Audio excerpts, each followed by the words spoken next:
Good morning student. तो पिछली class में हमने बात की थी यहाँ पर बायोटेक्नोलॉजी के कुछ बेसिक कंसेप्ट के बारे में, और हमने उसकी कुछ डेफिनेशंस जो है वो पढ़ी थी। तो ये हमारा कोर्स है बायोटेक्नोलॉजी का, जो कि एमएससी बॉटनी से रिलेटेड है। मतलब आप एमएससी बॉटनी का कोर्स है ये, और इसको आप हमारे प्ले स्टोर से जो है हमारा ऐप डाउनलोड करके और वहाँ से इसे आप खरीद सकते हैं। और ये बिल्कुल बहुत ही बेसिक रेट में हम यहाँ पर प्रोवाइड करवा रहे हैं इसको। तो आप इसको कूपन कोड का इस्तेमाल करके या डिस्काउंट का इस्तेमाल करके आप इसको खरीद सकते हैं। और ये सभी यूनिवर्सिटी, चाहे वो यूनिवर्सिटी ऑफ राजस्थान हो, ठीक है, या फिर वो कोई दूसरी राजस्थान यूनिवर्सिटी से संबंध कोई दूसरी यूनिवर्सिटी हो, सबके लिए बराबर मान्यता प्राप्त है। मतलब कहने का मतलब है सभी के कंटेंट इसके अंदर हैं, क्योंकि सभी जगह पर राजस्थान यूनिवर्सिटी का ही सिलेबस जो है वो फॉलो किया जाता है। तो आप इसका जो है फर्स्ट जो पीडीएफ है इसकी, उसको डाउनलोड करके कोर्स में जाके, कोर्स के टैब में जाके जब आप इसको खरीदेंगे इस तरीके से, तो आप स्टोर में जाएंगे। ठीक है, जब आप खरीदोगे, ऐप को डाउनलोड करोगे, डाउनलोड करने के बाद में आपको डाउनलोड करने के लिए एग्जाम ए टू जेड उसके अंदर लिखना पड़ेगा। और एग्जाम ए टू जेड निकले पर आपको ये जो है लोगो उसके अंदर दिखेगा। आपको यही ऐप डाउनलोड करना है। और भी एग्जाम ए टू जेड के बहुत सारे अलग अलग एप्लीकेशन अवेलेबल है, तो आपको केवल ये वाला एप्लीकेशन डाउनलोड करना है, जिसमें इस तरह से एग्जाम ए टू जेड या AZ2 लिखा हुआ है, A to Z लिखा हुआ है, ठीक है ना, A to और Z, ये वाला स्पेलिंग लिखा हुआ होना चाहिए।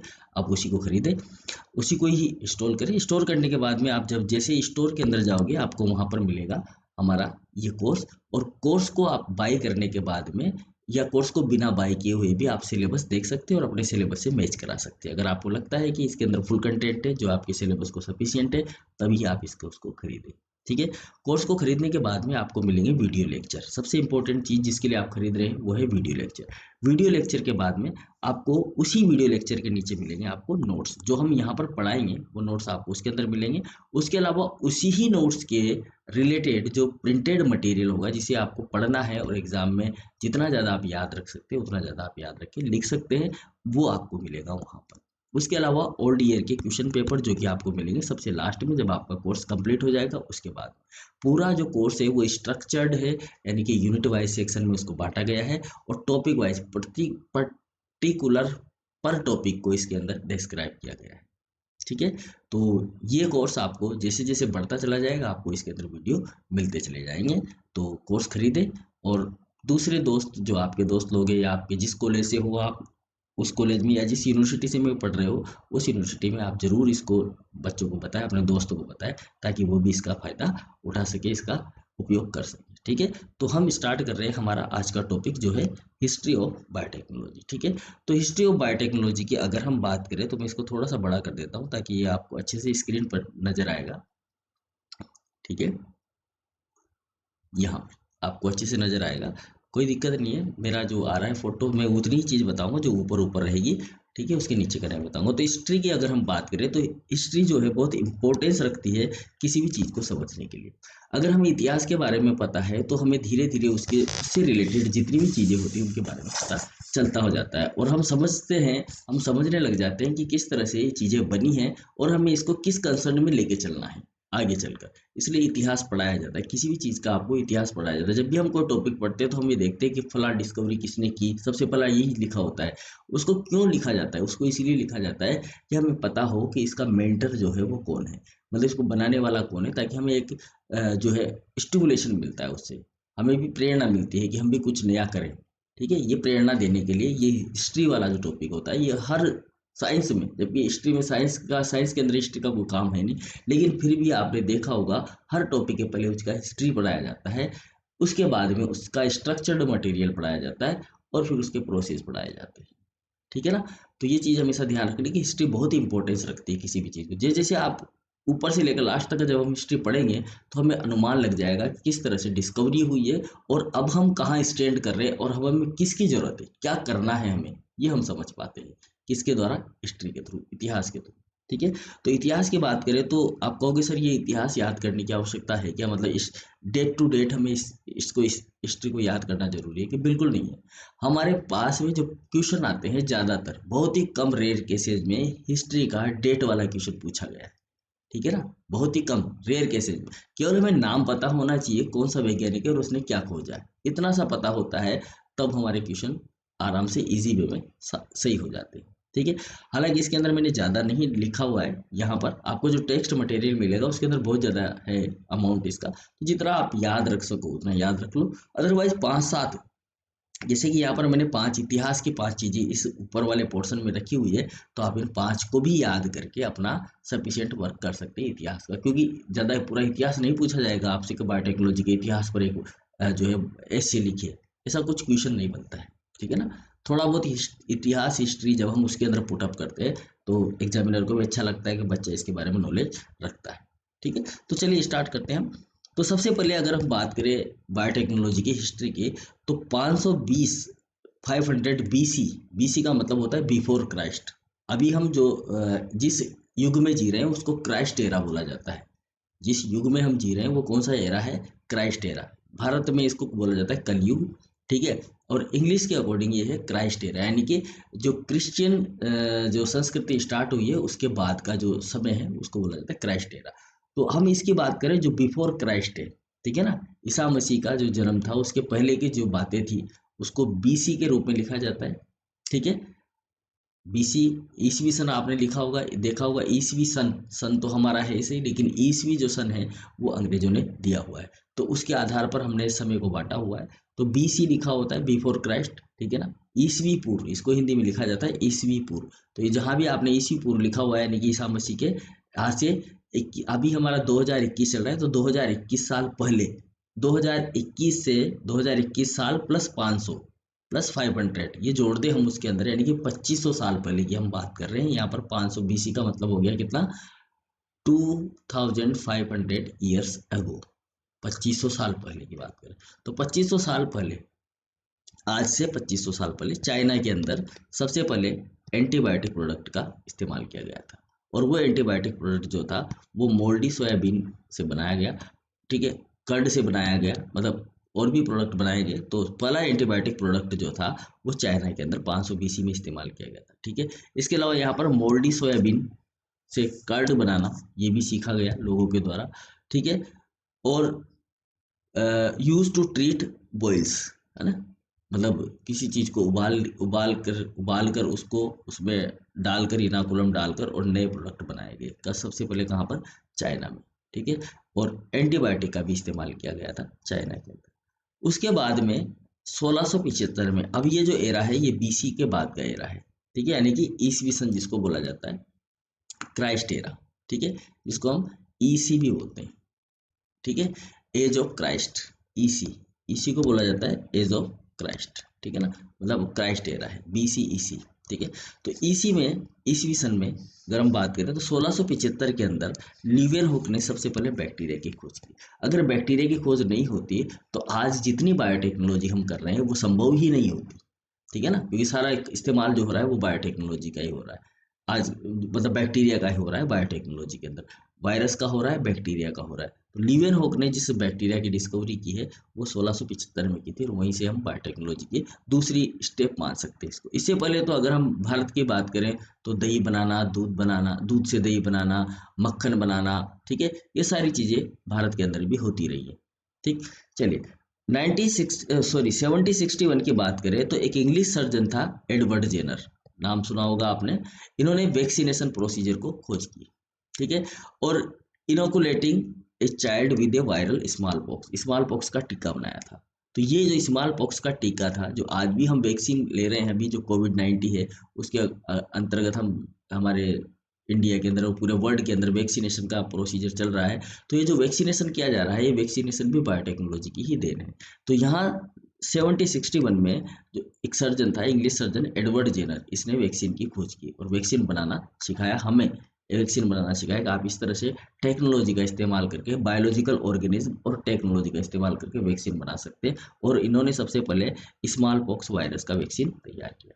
ठीक है, इसके बाद में और प्रोसीजर बढ़े हमारे। बायोटेक्नोलॉजी को ज़्यादातर लोग क्या समझते हैं कि टिश्यू कल्चरिंग होता होगा, लेकिन टिश्यू कल्चरिंग ही नहीं होता, उसके अलावा सारी चीज़ें होती है। ड्रग्स बनाना, मतलब जो ड्रग होती है वो बनाना, ठीक है, नए प्रोडक्ट बनाना, जैसे कि नए प्रकार के पौधे, आर्टिफिशियल पौधे बनाना, ठीक है ना, जेनेटिक इंजीनियर्ड पौधे बनाना, नई नई तरह की फसलें बनाना, ये सब बायोटेक्नोलॉजी के अंदर होता है। एनिमल का प्रोडक्शन करना, एनिमल के अंदर मिल्क का प्रोडक्शन करना, एनिमल के अंदर प्रोटीन का प्रोडक्शन करना, ये सब चीज़ें बायोटेक्नोलॉजी के अंदर होती है। ठीक है, तो अब जैसे जैसे हम पढ़ते जाएंगे आपको समझ में आ जाएगा कि बायोटेक्नोलॉजी के अंदर होता क्या है। जैसे कि अब वैक्सीनेशन की बात की हमने, तो ये भी बायोटेक्नोलॉजी का ही भाग है। वैक्सीनेशन भी क्या है, बायोटेक्नोलॉजी का भाग है, यानी कि वैक्सीन का फॉर्मेशन करना भी बायोटेक्नोलॉजी है, जो सबसे पहले किसने बताया हमें, एडवर्ड जेनर ने। इसके बाद में यह है गोटलेब हेबरलैंड। हेबरलैंड इसको बोला जाता है फादर ऑफ टिश्यू कल्चर। सबसे पहले 1902 में इन्होंने टिश्यू कल्चरिंग टेक्निक जो है कंसेप्ट वो दिया हमें 1902 के अंदर। जो हेबरलैंड है इसे बोला जाता है फादर ऑफ टिश्यू कल्चर। अब ये क्वेश्चन हमारे लिए इंपॉर्टेंट है, क्योंकि आप जब टिश्यू कल्चर वाला यूनिट फर्स्ट का जब हम सेक्शन पूरा करेंगे, तब हम टिश्यू कल्चर को कंप्लीट करेंगे उसके अंदर। तो वो जो टिश्यू कल्चर होगा आपसे पूछा जाएगा, टिश्यू कल्चर से रिलेटेड क्वेश्चन आता है तो आपको डेफिनेटली लिखना पड़ेगा कि फादर ऑफ टिश्यू कल्चर कौन है। तो फादर ऑफ टिश्यू कल्चर कौन है, हेबरलैंड। ठीक है, इन्होंने 1902 में टेक्निक इस्तेमाल की थी और ये कंसेप्ट डेवलप किया था। इन्होंने क्या किया था, इन्होंने ट्रेडेस्केंसिया पादप था, ठीक है, इसको इन विट्रो कंडीशन में ग्रो करवाया था। इन विट्रो का मतलब होता है टेस्ट ट्यूब के अंदर, इन विवो का मतलब होता है उसी ऑर्गेनिज्म के अंदर, उसी बॉडी के अंदर। अगर बॉडी के अंदर हम किसी चीज़ को डेवलप कर रहे हैं तो वो प्रोसीजर कहलाता है इन विवो। ठीक है, और अगर उसको हम टेस्ट ट्यूब के अंदर कर रहे हैं तो उसको कहा जाता है इन विट्रो प्रोसीजर। ठीक है, तो दो तरह के प्रोसीजर होते हैं, in vitro and in vivo. जैसे जैसे हम सीखते चले जाएंगे, आगे बढ़ते जाएंगे, तो हमें जो टेक्निकल वर्ड्स है, टेक्निकल टर्म्स है, ये भी समझ में आती चली जाएगी। ठीक है, तो इन विट्रो का मतलब टेस्ट ट्यूब के अंदर। टेस्ट ट्यूब वाली कंडीशन में ट्रेडेस्केंसिया पादप की सेल को आइसोलेट करके इसको कल्चर किया और नया पादप बनाया। ठीक है, किसने, सबसे पहले हेबरलैंड ने। कहीं कहीं पर लिखा हुआ है कि इन्होंने डेकस कैरोटा का भी इस्तेमाल किया था। तो ट्रेडेस्केंसिया की जगह डेकस कैरोटा जो मतलब गाजर होती है उसका भी इन्होंने इस्तेमाल किया था, और उससे भी टिश्यू कल्चरिंग की थी शुरुआत में, और इन्होंने ये टर्म डेवलप की थी टोटिपोटेंसी वाली। ठीक है, तो ये फादर ऑफ टिश्यू कल्चर कहलाते हैं। इसके बाद में हेनिंग आया। हेनिंग आया 1904 में, 2 साल बाद ही। इन्होंने क्या किया, एम्ब्रियो, क्रूसीफर के एम्ब्रियो को आइसोलेट किया। आइसोलेट का मतलब होता है पृथक करना। आइसोलेट का मतलब होता है पृथक करना। जैसे कि ये यहाँ पर मेरे पास में कोई टिश्यू है, समझिएगा, मैं इसको छोटा कर देता हूँ एक बार से, फिर वापस बड़ा कर लेंगे हम। यहाँ पर मेरे पास कोई टिश्यू है, ठीक है ना, ये टिश्यू है, और इस टिश्यू की कुछ कोशिकाओं को या एक कोशिका को मैं यहाँ से निकाल लूँ, ऐसे निकाल लूँ ये कोशिका, तो इस प्रोसीजर को कहा जाता है आइसोलेशन। क्योंकि मैंने इस टिश्यू में से इसको क्या कर दिया, पृथक कर दिया, अलग कर दिया। इसको कहते हैं आइसोलेशन करना, मतलब मैंने इस कोशिका का क्या किया है, आइसोलेशन किया। और इस कोशिका को मैंने किस में डाल दिया, टेस्ट ट्यूब में डाल दिया, और मैं इसका डेवलप कर रहा हूँ, तो ये कहलाता है इन विट्रो कंडीशन। कौन सी कंडीशन कहलाती है, इन विट्रो कंडीशन कहलाती है। समझ में आ गई बात। तो हेनिंग ने क्या किया, आइसोलेट किया। यहाँ पर हेनिंग ने क्या किया, आइसोलेट किया किसको, एम्ब्रियो को, भ्रूण को आइसोलेट कर लिया, और आइसोलेट करके उसको सक्सेसफुली कल्चर किया। किसके ऊपर, मिनरल साल्ट और शुगर सॉल्यूशन के ऊपर। शुगर सॉल्यूशन डाल दिया इस टेस्ट ट्यूब के अंदर, और मिनरल साल्ट डाल दिए, और इसको कल्चर करके इसका एक टिश्यू तैयार कर दिया। किसने, हेनिंग ने। इसके बाद में नेक्स्ट साइंटिस्ट है हमारे पास में आरपी वाइट। वाइट, इन्होंने वाइट मीडिया बनाया था। इसी के साथ, इन्हीं के साथ इनके दोस्त है गोथरेट और नोबकोट। इन्होंने 1930 में अलग से इंडिपेंडेंटली टिश्यू कल्चर का काम किया। ठीक है ना, और एक न्यूट्रिएंट मीडिया बनाया, डिफाइंड न्यूट्रिएंट मीडिया, जिसको बोला जाता है वाइट मीडियम। क्या बोला जाता है, वाइट मीडियम। हम यहाँ पर बार बार दो मीडियम का इस्तेमाल करेंगे। एक का नाम होगा एमएस मीडिया, एमएस मीडियम। ठीक है, अलग अलग तरह के मीडियम होंगे, अब वो समझाएंगे आपको कि मीडियम होता क्या है। एमएस मीडियम, वाइट मीडियम, ये दो मीडियम जो होंगे सबसे ज़्यादा इस्तेमाल किए जाने वाले होंगे बायोटेक्नोलॉजी की टिश्यू कल्चरिंग टेक्निक। ठीक है, सबसे ज़्यादा इस्तेमाल किया जाएगा एमएस मीडियम। तो ये एमएस मीडियम जो कि मुरेसिक स्कूप मीडियम होता है, इसका इस्तेमाल करेंगे, और दूसरा वाइट मीडियम का इस्तेमाल करेंगे। ठीक है, बताएंगे क्या होता है आगे जैसे जैसे बढ़ते चलेंगे। अभी इतिहास के बारे में बात कर रहे थे। अब 1941 में अगर हम बात करें, क्योंकि हमारा देश हुआ था 1947 में आज़ाद, तो उसी 1947 के बीच में 1941 में एक साइंटिस्ट हुआ वान ओवरबीक।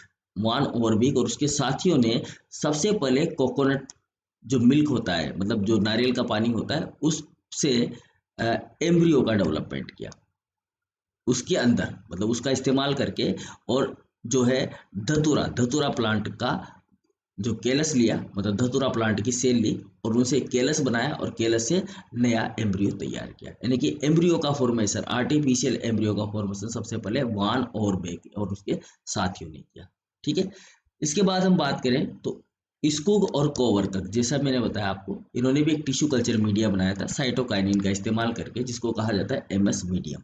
ठीक है, इसी के साथ 1948 में स्कुग और सोई सोई ने एडेनिन की प्रेजेंस, मतलब found adenine in the presence of auxin to induce callus growth and bud formation in tobacco culture. इन्होंने टोबैको प्लांट के ऊपर कल्चर किया, ध्यान रखेंगे किसके ऊपर कल्चर किया, टोबैको प्लांट के ऊपर कल्चर किया, टोबैको प्लांट का कल्चर किया और उसे बड का फॉर्मेशन किया और उसके अंदर केलस की ग्रोथ को भी करवाया। अब ये केलस क्या होता है, बड फॉर्मेशन कैसे होता है, ये आगे हम देखेंगे, ठीक है। तो यही हमारा है मेन काम जो इसमें हमें सीखना है।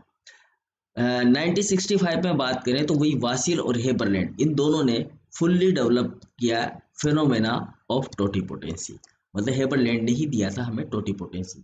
टोटीपोटेंसी क्या होती है, टोटीपोटेंसी होती है पूर्ण सक्रियता। टोटीपोटेंसी को हिंदी में बोला जाता है पूर्ण सक्रियता। पूर्ण सक्रियता का मतलब है कि कोई भी कोशिका में ये ताकत होती है, ये शक्ति होती है कि वो पूरे ऑर्गेनिज्म का निर्माण कर सकती है। इस बात को बताने वाला साइंटिस्ट कौन था, हेबरलैंड था, ठीक है ना। हेबरलैंड ने ही सबसे पहले हमें यह बताया कि कोई भी कोशिका, किसी भी ऑर्गेनिज्म की कोई भी कोशिका को अगर हम आइसोलेट कर लें तो उससे नया जीव बनाया जा सकता है, ठीक है। ये होता है टोटीपोटेंसी, यानी कि उस कोशिका में इतनी क्षमता होती है कि वो पूरे जीव को डेवलप कर सकती है। सेम इसे कहते हैं टोटीपोटेंसी। और इसका डेमोन्स्ट्रेट किया गया, एक सिंगल सेल को आइसोलेट किया गया और उसे रीजनरेट किया गया हुल प्लांट के अंदर। एक कोशिका को आइसोलेट किया गया और पूर्ण संपूर्ण प्लांट उसे बनाया किसने, हेबरलैंड ने, ठीक है। इसके बाद में हमारे भारतीय साइंटिस्ट भी पीछे नहीं रहे। इसमें भारतीय साइंटिस्टों में नाम है गुहा और माहेश्वरी। गुहा और माहेश्वरी ने सबसे पहले पोलन से पोलन एम्ब्रियो का निर्माण किया। पोलन का कल्चर करके एम्ब्रियो बना दिया, मतलब जो पराग कण होते हैं उन पराग कणों को उगाया और उनसे सीधा भ्रूण तैयार कर दिया, ठीक है।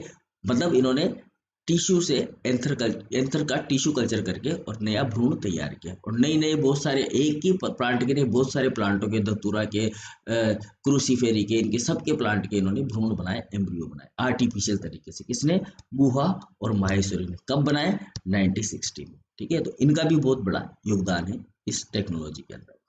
इसके बाद में 1950 में आ जाते हैं तो यहाँ पर सबसे पहले हमने एक सिंथेटिक एंटीबायोटिक को क्रिएट किया। आर्टिफिशियल सिंथेसाइज्ड एंटीबायोटिक क्रिएट कर लिया हमने 1950 के अंदर, 1950 में, ठीक है। 1978 में हमने ह्यूमन द्वारा स्रावित जो इंसुलिन है उसका सबसे पहले रिकम्बिनेंट प्रोडक्शन किया, मतलब आर्टिफिशियल तरीके से सबसे पहले प्रोडक्शन करना शुरू किया। इसका, ह्यूमन के इंसुलिन का। उसके बाद में हमने 1979 में, एक साल बाद ही, ह्यूमन ग्रोथ हार्मोन जिसको बोला जाता है एच जी एच, इसको बनाया, इसको सिंथेसाइज किया सबसे पहले।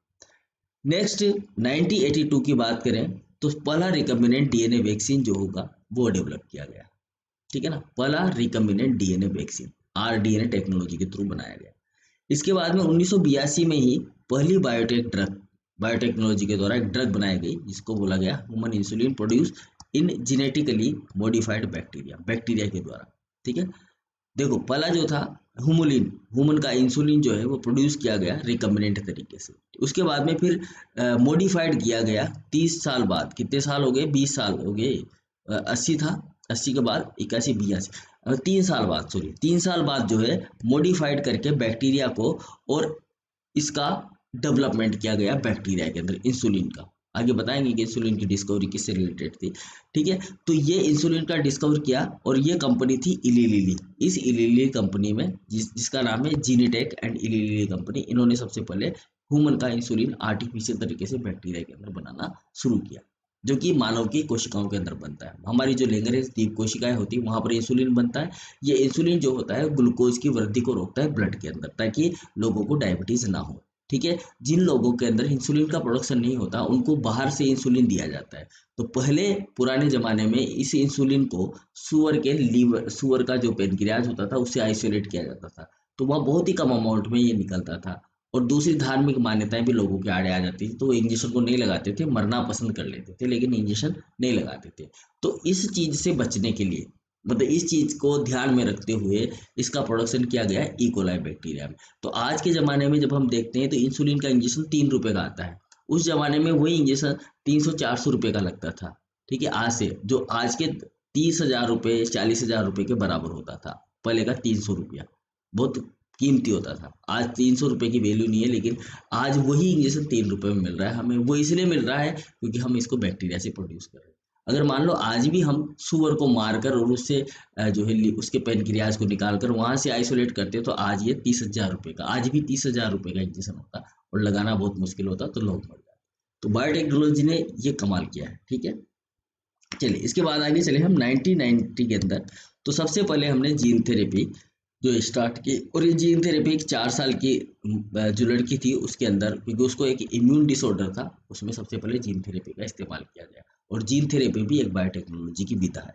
ठीक है, 1994 की बात करें तो फर्स्ट ब्रेस्ट कैंसर जीन को डिस्कवर किया गया, कि ब्रेस्ट कैंसर जो होता है वो जीन के द्वारा होता है, और सबसे पहले ये डिस्कवर किया गया 1994 के अंदर। इसके बाद में 1996 की बात करें तो सबसे पहले जेनेटिकली इंजीनियर्ड क्रॉप का कॉमर्शियलाइजेशन शुरू हुआ। मॉडिफाइड क्रॉप बनाएगी और उनको मार्केट में बेचा गया, ताकि लोग उसको उगा सके और प्रोडक्शन कर सके ज़्यादा से ज़्यादा। और यही हमारा मेन मोटो रहेगा इस बुक के अंदर। हम भी जेनेटिकली इंजीनियर्ड क्रॉप बनाएंगे। ठीक है, आनुवांशिक रूप से प्रभावित जो है वो क्रॉप का निर्माण करेंगे और उनको मार्केट में बेचेंगे। यही काम करेंगे हम पूरी किताब के अंदर। ठीक है, 1997 के अंदर डोली भेड़ का निर्माण किया गया स्कॉटलैंड के अंदर। पहला एनिमल था ये जो क्लोन द्वारा बनाया गया था। ठीक है ना, पहला एनिमल था जिसे क्लोन सेल के द्वारा बनाया गया था, डोली भेड़। तो 1997 में ये डोली भेड़ बन के आई थी आपकी। 2003 की बात करें, अब 2003 में आगे हम, तो ह्यूमन जीनोम प्रोजेक्ट कंप्लीट हुआ और मानव की पूरी सीक्वेंसिंग की गई। मानव की सीक्वेंसिंग का मतलब है कि मानव के आज हमें पता है कि हमारे पास 46 जो क्रोमोजोम है, 46 क्रोमोजोम है हमारे पास। पर्टिकुलर पर क्रोमोजोम के अंदर कितने जीन हैं और उन जीन के द्वारा क्या प्रोडक्ट बनाया जाता है, आज हमें पता है।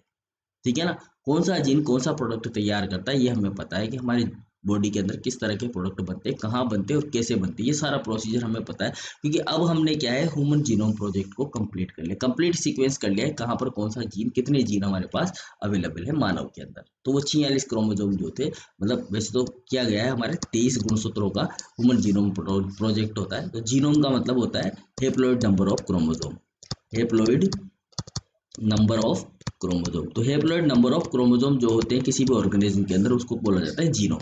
तो हमारे पास में हेप्लॉइड नंबर होते हैं 23। तो इन 23 नंबर जो जीनोम है हमारे 23, इन सबकी सीक्वेंसिंग की जा चुकी है, और इससे हमारा ह्यूमन जीनोम प्रोजेक्ट कंप्लीट हुआ है। ठीक है, 2010 में जो रिसर्चर है कौन, जे केरेक वेंटर इंस्टीट्यूट के, इन्होंने सबसे पहले सिंथेटिक सेल का आविष्कार किया। मतलब आर्टिफिशियल सेल भी बना चुके हैं हम, एक नकली कोशिका जिसको आप नहीं कह सकते हो, कृत्रिम कोशिका का निर्माण कर चुके हैं, लेकिन वो लाइव नहीं रहती है, जीवित नहीं रही है, और उसके ऊपर रिसर्च चल रहा है। चाइना के अंदर भी रिसर्च हो रहा है इस आर्टिफिशियल सेल के ऊपर, क्योंकि मेन चीज़ है इसको मेम्ब्रेन के अंदर कंपोज करना। जो सेलुलर मटेरियल है उसको मेन मेन चीज़ है कि सेलुलर मटेरियल यानी कि साइटोप्लाज्म और उसके अंदर पाए जाने वाले सेल ऑर्गेनेल को एक मेम्ब्रेन के अंदर एनक्लोज करें, और वो सारी मेटाबॉलिक क्रियाएं करें जो एक सेल करती है। अभी हम यहाँ तक नहीं पहुँचे, लेकिन कुछ हद तक हमने ये काम कर लिया। अगर हम ये काम कर लेते हैं, आर्टिफिशियल सेल बना लेते हैं, तो हमारे बहुत सारी जो जेनेटिक डिसऑर्डर है उनका हम सफाया कर देंगे, और बहुत सारी बीमारियों का भी सफाया कर देंगे इस टेक्नोलॉजी के थ्रू। तो ये बहुत ही अच्छी टेक्नोलॉजी है जिनका हमें इस्तेमाल करना है और करते रहेंगे आगे भी। आज हम देख रहे हैं 2020-21 के अंदर हमने जो है बहुत ही जल्दी हमारा कोविड-19 का वैक्सीन तैयार कर लिया बायोटेक्नोलॉजी के थ्रू। आगे बताते हैं, चलिए 2012 में एक 31 साल के बूढ़े व्यक्ति का जो का जैक वाइटर था, उसको सक्सेसफुली उसका नर्वस सिस्टम को कंट्रोल करने के लिए, नर्वस सिस्टम के द्वारा कंट्रोलिंग बायोनिक लेग लगाई गई, और उस लेग को लगाकर वो शिकागो की जो विल टावर है उसके ऊपर चढ़ गया। मतलब वो जो लेग थी वो थी कौन सी, बायोनिक लेग।